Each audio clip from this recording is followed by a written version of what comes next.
Leamos, ¿verdad? Pues que Dios bendiga a todos los presentes. En esta sesión vamos a terminar la declaración de Niterói, ¿verdad? Que realmente nos hemos dilatado bastante en este tema. Luego se va a poner más interesante el estudio. Pero en la declaración de Niterói veíamos que contiene las tres partes que son nuestras convicciones, nuestras preocupaciones y nuestro llamado. Entonces las convicciones, como veíamos, la fe en Dios, en la Trinidad y en las verdades expresadas en el credo de los apóstoles, la convicción de que solo Dios es el único digno de adoración, la convicción de que por Jesucristo sabemos que la verdadera adoración consiste en la obediencia, y la convicción de que por el Espíritu Santo sabemos que nuestra misión comienza con el acto de adoración, la convicción de que la verdadera adoración comprende todas las facultades humanas, todas redimidas por Dios, la convicción de que aunque las formas culturales cambien, el Evangelio no cambia, y que estos cambios culturales no deben de quitar los rasgos que nosotros nos identificamos como bautistas, el sacerdocio de todos los creyentes, la centralidad de la palabra de Dios y el llamado a santidad de vida y misión. Luego hablamos del diagnóstico de la realidad, ¿verdad? Que es cómo está nuestra situación ahorita. Las formas nos han dividido. Este contexto en el que vivimos en América Latina pues obliga a que busquemos una relación directa entre adoración y preocupación social, y la diversidad de formas no debe comprometer la unidad de nuestra fe. Y entonces, como una especie de diagnóstico, ¿verdad? Vemos que nos preocupa pues que se transforma el culto en un espectáculo, que el culto está súper clericalizado, es decir, solamente uno o dos personas son los que lo hacen, por un lado, y por otro lado, pues puede ser la informalidad excesiva. Además, que la alabanza ocupa un lugar exagerado, ¿verdad? Una hipertrofia. En general, la focalización del culto en el ser humano, es decir, que el culto esté hecho para darle gusto al ser humano, y la mentalidad competitiva en las formas entre las diferentes iglesias, ver al bautismo y a la cena del Señor como apéndices del culto, la falta de la cruz en el mensaje que se predica, falta de sentido de discipulado, sacrificado, ¿verdad? Y renuncia a las propias inclinaciones y deseos del ser humano, y la mentalidad consumista que también provoca desvío y competencia entre las diferentes iglesias. Bueno, entonces terminamos hoy con el llamado que el Congreso de Bautistas en Adoración en América Latina hizo en marzo del 2000, ¿verdad? Entonces yo lo tengo aquí, voy a leer, dice: llamamos al liderazgo y al pueblo de Dios en nuestras iglesias a que haya por parte de nuestros líderes, pastores y personas involucradas en el ministerio de la música, la búsqueda constante de la verdadera adoración cristiana. Ese es el primer llamado, que se busque la verdadera adoración cristiana. Cuando estamos armando el culto, estamos escogiendo, o no sé, pensando la estructura del culto, qué se va a cantar, qué se va a leer, cómo vamos a estructurarlo, pues que no perdamos de vista que se trata de la verdadera adoración, ¿verdad?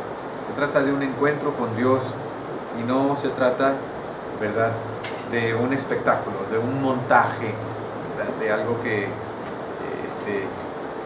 la gente viene a ver, ¿no? Entonces ese es el primer llamado. Además, Dice, que haya el reconocimiento del culto a Dios como experiencia vital de todo el pueblo de Dios que ha de enfrentar al mundo y en el mundo cumplir su misión reconciliadora. El culto no debe tener ningún otro propósito. Reconocer al culto como experiencia vital para enfrentar al mundo y cumplir la misión. Una experiencia vital de todo el pueblo de Dios que tiene que tener con Dios.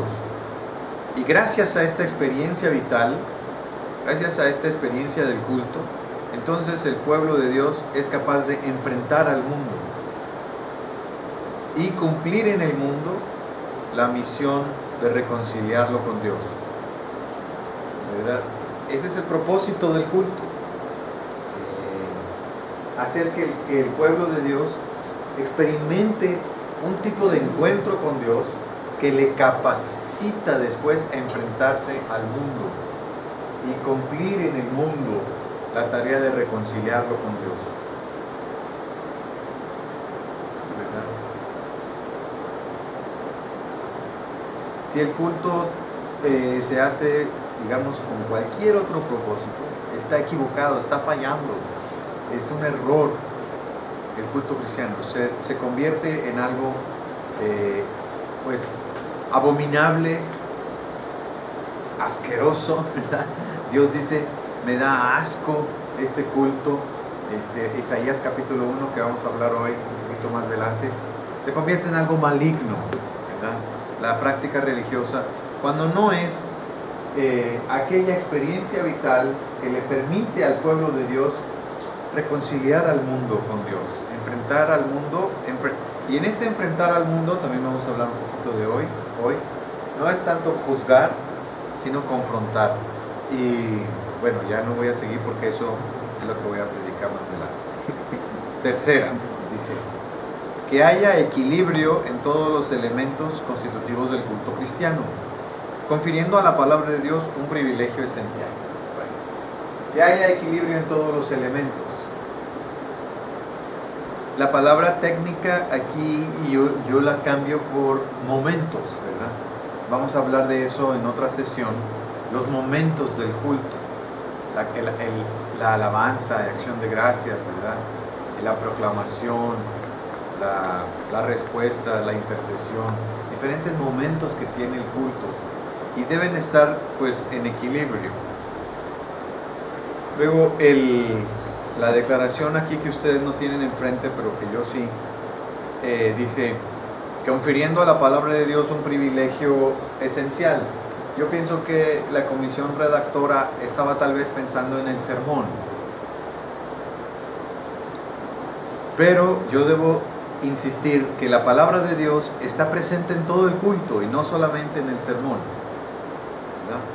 La palabra de Dios está en los cantos, la palabra de Dios está en las oraciones, la palabra de Dios está precisamente en las lecturas bíblicas, en los testimonios, también en la predicación, pero no es cierto que la palabra de Dios está solamente en la predicación. Es un error. Es decir, ahora viene lo más importante del culto, hermanos. El hermano predicador va a venir y va a predicar la palabra de Dios, ¿verdad? Pues la palabra de Dios ha estado presente desde que comienza el culto, ¿verdad? Y hasta que termina. Todo debe estar lleno de la palabra de Dios. Por eso es mi apunte aquí con respecto a el tercer llamado que hace el Congreso, que ellos dicen, hay que conferirle a la palabra de Dios un privilegio esencial. Amén. Pero la palabra de Dios tiene todo el culto es para la palabra de Dios, ¿verdad? Entonces, no sé, ellos tal vez estaban diciendo, quítenle a los cantos y pónganle más al sermón, ¿verdad? Pero en realidad no es necesario insistir en eso. Luego dice que el culto en nuestras iglesias se realice centrado en Dios y en su gloria, no en el ser humano.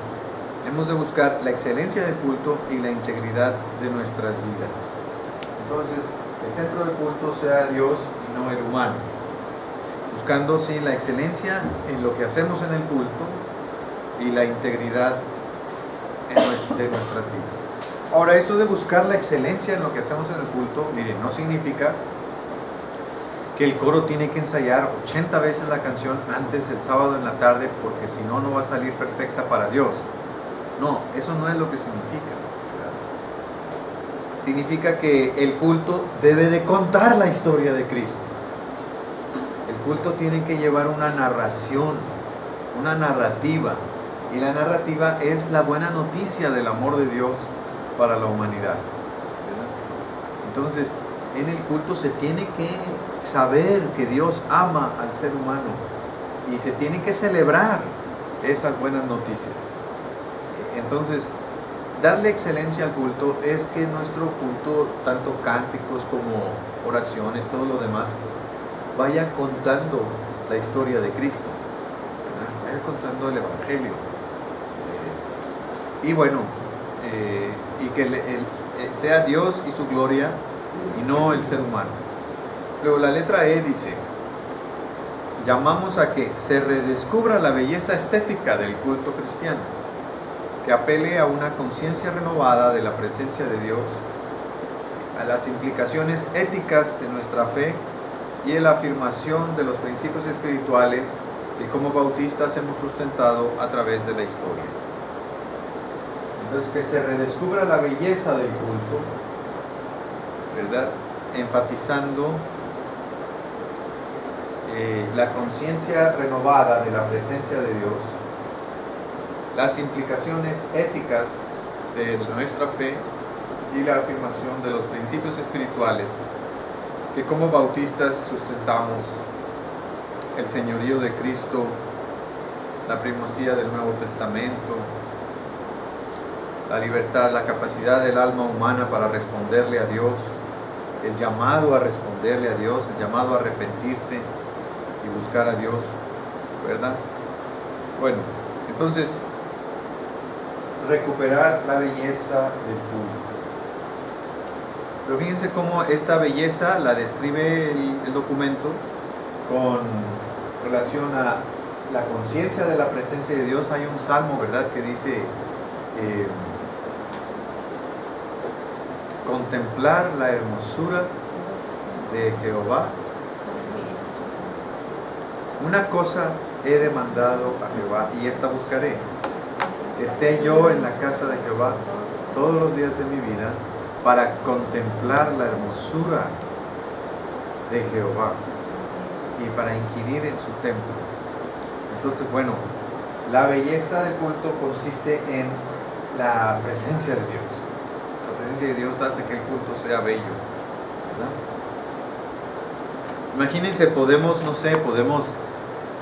decorar con hilo de oro todo el salón, y verdad, y poner, no sé, muchas flores y todo, pero si no está la presencia de Dios, pues la belleza no tiene sentido, ¿verdad? En cambio, es la presencia de Dios la que hace que todos los detalles que nosotros colocamos adquieran un sentido, ¿verdad? El altar de Dios no es valioso por el oro del altar, sino por el que se adora en el altar, ¿verdad? Es lo que Jesús decía, le decía a los fariseos: ustedes, hipócritas, juran por el oro del altar y no se dan cuenta que el altar vale por el que se adora en ese altar y no por el oro que tiene, ¿verdad? Entonces, los elementos que embellecen al culto no valen por sí mismos, sino es la presencia de Dios en el culto la que le da belleza a los distintos elementos que nosotros ponemos, ya sean elementos de música o elementos de diseño, de pintura, de arquitectura, de diferentes recursos estéticos que nosotros podemos echar mano, pero que no valen si no es porque Dios está presente, ¿ya?, en el culto. Y luego, la belleza del culto no solamente es la presencia de Dios en él, sino que nos llama, el culto nos llama a que le pongamos pies a la fe, ¿verdad? Que realmente la palabra de Dios sea lámpara para nuestros pies, o sea, que se aplique en nuestra vida lo que estamos diciendo, que lo vivamos, que tenga que ver con nuestra forma de relacionarnos unos con otros, que tenga que ver con nuestro arrepentimiento y nuestro acercarnos más a Dios. Que si hablamos de la benignidad, pues que nos hagamos más benignos, ¿no? ¿Verdad? En pocas palabras, ¿no? Que haya vida en la fe, ¿no? No nada más quede así como una clase donde se habló de Dios, sino que ese hablar de Dios transforme la forma en que vivimos, cómo nos relacionamos, cómo andamos por nuestros pasos. ¿A dónde te llevan tus pasos?, cantaba la hermana Connie hace unos pocos años, ¿verdad? ¿A dónde irás a parar, verdad? ¿Cuál es la razón de tu vida? ¿Cuál es tu mensaje al hablar? ¿A dónde te llevan tus pasos? O sea, ¿cómo vas caminando, verdad? Y otro, vas caminando, ¿verdad? ¿Y a dónde vas, verdad? La vida, ¿cómo la vives, no? Bueno, y el tercer elemento que hace que el culto sea bello, ¿verdad?, es esto de los principios por los que los bautistas estamos muy orgullosos, ¿no? Bueno, la letra F dice: en cuanto a la educación teológica y ministerial en relación con la adoración, que esta educación teológica acerca de la adoración comience en el seno de la familia, que comience en la iglesia y que continúe en los seminarios, teniendo como objetivo la formación de un liderazgo íntegro y apto para guiar al pueblo de Dios. Buenos días. La idea es esta, que en todo el mundo nos hemos encontrado con la crisis de la formación espiritual de los seminaristas. En todo el mundo, no importa si es América Latina, África, Europa, el que va al seminario entra en una especie de crisis espiritual. Pues se encuentra, por ejemplo, con las ciencias bíblicas, se encuentra con toda la arqueología bíblica, se encuentra con las teorías de la historia de la iglesia y de la Biblia y todo. Entonces de pronto regresa a las iglesias y dice: ¿A que no saben qué, hermanos? Jonás nunca existió, ¿verdad? Dice: ¿a que no saben que todo lo que habíamos dicho no es así? Entonces la iglesia dice: ay, ¿para qué te mandamos al seminario?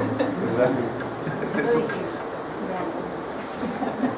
Se suponía, ¿verdad?, que ibas a prepararte pues para servir mejor a Cristo, ¿verdad? Para impulsar su causa y no para estorbar su causa, ¿verdad? Entonces, bueno, dice el punto aquí: la educación comienza en el seno de la familia. El error es dejarle al seminario todo lo que debió haber sido la casa y también la iglesia. Entonces, cuando hablamos de adoración, lo que aprendemos sobre adoración no lo aprendemos en el seminario, lo aprendemos en la casa y lo aprendemos en la iglesia. El valor que tiene el culto en la vida de la gente y cómo el culto incide en nuestras decisiones, en nuestra forma de vivir. Y bueno, eso es más importante que las doctrinas acerca de la adoración. Sin embargo, las doctrinas acerca de la adoración, cuando son realmente bíblicas y cuando son realmente que le dan al clavo, estas afectan a nuestra manera de vivir, pues como que nos abre los ojos y nos invitan siempre al arrepentimiento y nos invitan siempre a acercarnos más a Dios. Bueno, entonces el último llamado, ¿verdad?, es que como hombres y mujeres redimidos, cuando presentemos culto a Dios, seamos testigos del Señor día a día, evitando caer en el espíritu consumista y comercial de nuestro tiempo. Pues sí, que seamos testigos del Señor cada día, evitando caer en el espíritu consumista y comercial de nuestro tiempo. Termina en la declaración de Niteroi diciendo en un renglón lo que es la adoración, y dice así: la adoración es un nuevo estilo de vida que surge de la celebración de la vida de Cristo en nuestras vidas. ¿Qué les parece? Esa definición de adoración. Un nuevo estilo de vida que surge de la celebración de la vida de Cristo en nuestras vidas. Eso quiere decir que en el culto hay un relato, ¿verdad? El relato es el relato de Cristo. Y hay una confesión, que es la confesión de que esa vida de Cristo está en nosotros por la fe. Eso lo celebramos, ¿no? Entonces, realmente, gracias a esa definición de adoración, concluimos que el culto no es solamente el par de horas que pasamos aquí, ¿verdad? Esto es la expresión litúrgica que obtiene la adoración, ¿verdad? Sí, la adoración tiene la expresión litúrgica del culto. Esto que hacemos aquí es la expresión litúrgica, pero esta expresión litúrgica es solamente eso, es solamente la manifestación pública y exterior de lo que vivimos todos los días, ¿verdad? Afuera de aquí. Por eso yo trato con mucha reserva cuando alguien se enoja con las iglesias que nada más tienen culto el domingo en la mañana. Pues, he escuchado gente hermanos y hermanas que se enojan y dicen: es que esa es una iglesia dominguera, es una iglesia que no hace nada más que un culto el domingo en la mañana. Entonces, pues eso no vale. Y yo lo tomo con reserva y digo: a ver, perdón. Bueno, lo que pasa es que el domingo en la mañana, cuando se reúne la iglesia, hace la expresión litúrgica de su vida, de la vida de la iglesia, que es afuera de la iglesia. La iglesia no vive adentro de la iglesia nada más. En muchas reuniones, en muchos cultos, aquí adentro. Eso no es vivir la vida de la iglesia. La vida de la iglesia se vive pues allá afuera, ¿no? Cuando estás lidiando con la crianza de tus hijos, lidiando con los vecinos que te tocaron, con cómo vivir la vida cotidiana, el día a día, ¿no? Y vivirlo sabiendo que es la vida de Cristo en tu vida, la que está viviendo, ¿no? Entonces venimos aquí y la celebramos. Algunos de nosotros no nos es suficiente nada más un par de horas a la semana. Queremos celebrarlo más, ¿verdad? Pues está bien. A algunos otros sí, nos es suficiente, ¿no? Somos distintos. Por lo tanto, cada iglesia encuentra su propia medida que le calza bien.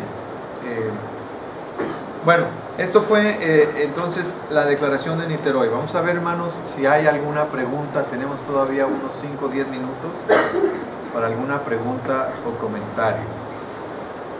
Nos tardamos bastante en leer nomás 3 paginitas. Imagínense, tengo 50 más. ¿Cuántos vamos a tardar más?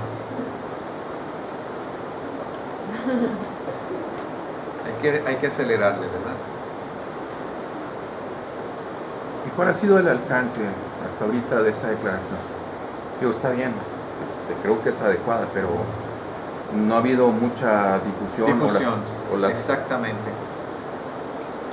Exactamente. Cuando estuve en julio en el Seminario Bautista de Chile, en Santiago, yo tenía 4 presentaciones sobre el tema de la adoración, y el punto de partida que utilicé fue la declaración de Niteroi, pensando yo que todos la conocían. Entonces pasé volando por la declaración de Niteroi así, muy rapidito. Dije: miren, aquí está, ya la tienen ustedes en sus materiales. Vamos al siguiente tema. Y entonces empezaron las preguntas: hermano, ¿qué es eso de la declaración de Niteroi? Y entonces dije: pues ustedes ya la conocían, ¿no? No, dijeron todos, no la conocíamos. Entonces sí, pues hace falta una gran difusión de la declaración de Niteroi. No sé cómo, por Facebook o por no sé, ponerlo de alguna manera al alcance de todos los bautistas de América Latina, pues que conozcan esto, que especialmente que lo desmenucen, que lo comenten, que lo dialoguen entre sí, entre los liderazgos, entre los equipos de adoración, las escuelas dominicales, las iglesias. Es una tarea pendiente, hermano Eli, difundirlo. Ahí están esos videos que está grabando, ¿verdad? Bueno, ¿alguna otra pregunta o comentario sobre esto de adoración? Por ejemplo, en el orden del culto, o no el orden, sino el contenido.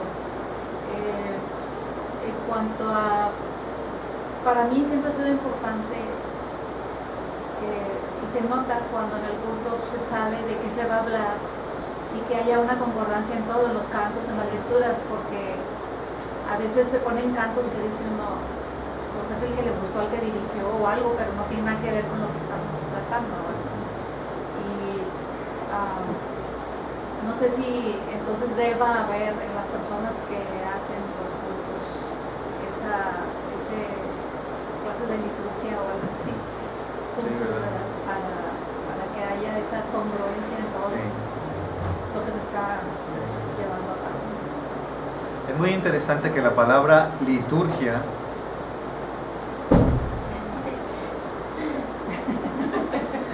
no les gustó. Bueno, un cuarto de mi audiencia ya sabe. Creo que estoy haciendo algo mal. Yo que me salí para allá para ser más discreta. Se grabó. La palabra liturgia es una palabra de origen griego, tiene dos raíces, ¿verdad? La primera es la palabra laos, que significa pueblo, y la segunda es la palabra ergos, que significa trabajo. De laos y ergos juntos sale liturgia, no sé cómo, liturgos. Entonces, en la vida del Mediterráneo de hace 2000 años, ¿verdad? En el mundo griego, greco-latino, el liturgo era el administrador público, el burócrata, ¿verdad? El que trabajaba en alguna oficina pública, ¿verdad? Ese era el liturgo.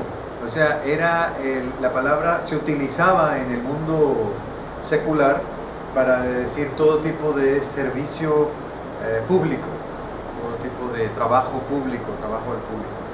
Pero me gusta que estas dos raíces me dan otra idea, porque es literalmente, liturgia significa el trabajo del pueblo. Laos, pueblo, ergos, trabajo, el trabajo del pueblo. Entonces, para que realmente la liturgia sea liturgia, tiene que ser participación de todos. Entonces, no solamente hecho por el director de culto o el pastor que hace en un papelito el orden de culto, el orden de culto tipo sándwich, que es un himno, una lectura, un himno. Es el tipo sándwich. Sino que sea participación de todos. Y eso no es fácil lograrlo. Se va tratando poco a poco y se va involucrando más personas, que más personas participen en todo, tanto en la planeación como también en la ejecución. Pero sí, lo más bueno, lo más importante es formar un comité, formar un grupo pequeño, una comisión de trabajo litúrgico, o sea, de trabajo así de organizar, de planear el culto. Ya estaríamos ahorita, al final de septiembre, ya estaríamos pensando en el Adviento, ¿verdad? Que comienza el último domingo de noviembre. ¿Qué vamos a hacer? ¿Cómo vamos a celebrar el Adviento y la Navidad y el fin de año, ¿no? Y ahí nada más ya estaríamos pensando en la Cuaresma, ¿verdad? Que viene en febrero, ¿verdad?